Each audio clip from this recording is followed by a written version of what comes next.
आज मी तुम्हाला वेगळ्या विषयी बोलणार आहे. नेहमी तुम्ही माझे ज्योतिषी, वास्तुशास्त्र, इन्शुरन्स याचे व्हिडिओ बघता, वास्तुशास्त्र, ज्योतिषाचे. पण आज मी तुम्हाला इन्शुरन्स या विषयावर बोलणार आहे. मी इन्शुरन्स कन्सल्टंट पण आहे, इन्व्हेस्टमेंट कन्सल्टंट पण आहे. आज असं होतं की आपण सगळ्यांनी सेफ्टीसाठी ट्रॅफिकचे नियम पाळले पाहिजे, हेल्मेट वापरली पाहिजे, रस्त्याच्या कडेने चाललं पाहिजे, वेळेत निघालं पाहिजे, वेळेत पोचलं पाहिजे, हळू गाडी वाजवली पाहिजे. व्हेकल चालताना सगळे ट्रॅफिकचे नियम पाळले पाहिजेत. पण कधी कधी असं होतं, हे सगळं करूनसुद्धा आपल्याला दुर्घटनेला जायचा योग येतो. कोणीतरी येऊन आपल्याला धडकतो. या अलीकडेच आपण विमान ॲक्सिडेंट बघितलं, अतिरेकी अटॅक बघितला पहलगामचा,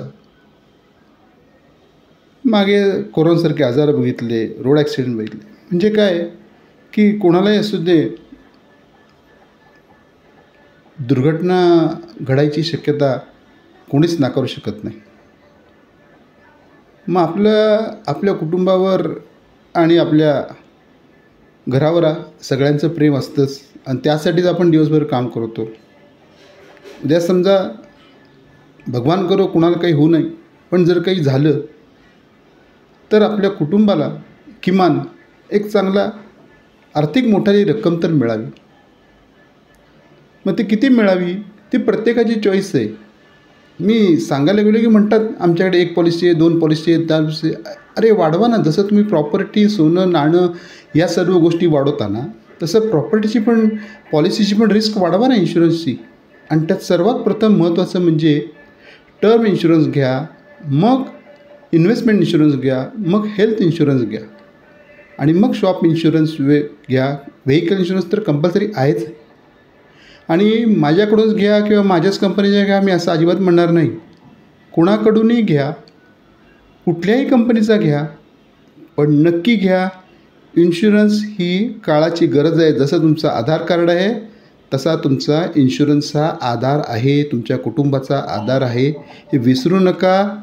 त्यामुळे आजच इन्शुरन्स घेण्यासाठी लगेच संपर्क करा आणि आपल्याला मुबलक रकमेचा इन्शुरन्स आहे का हे नक्की तपासून बघा आणि तो वाढवत जावा. इन्शुरन्स हा घ्यायचा का नाही हाचा ऑप्शन उरलेलाच नाही आहे. जसं अन्न, वस्त्र, निवारा या ज्या मूलभूत गरजा आहेत, त्याप्रमाणे इन्शुरन्ससुद्धा ही मूलभूत गरज आहे. आज भगवान करो काही झालं नाही, आपण हॉस्पिटलमध्ये जरी गेलो तरी ठराविक रक्कम ॲडव्हान्स भरल्याशिवाय आपल्याला हॉस्पिटलमध्ये प्रवेश देत नाहीत. काही दुर्घटना घडली, कोणी काका आला, मामा आला, भाऊ आला, किती कोणी जरी आलं तरीसुद्धा शेवटपर्यंत मदत करतील का, आणि किती करतील, आणि ती पुरेल का, हा सगळा प्रश्नच आहे.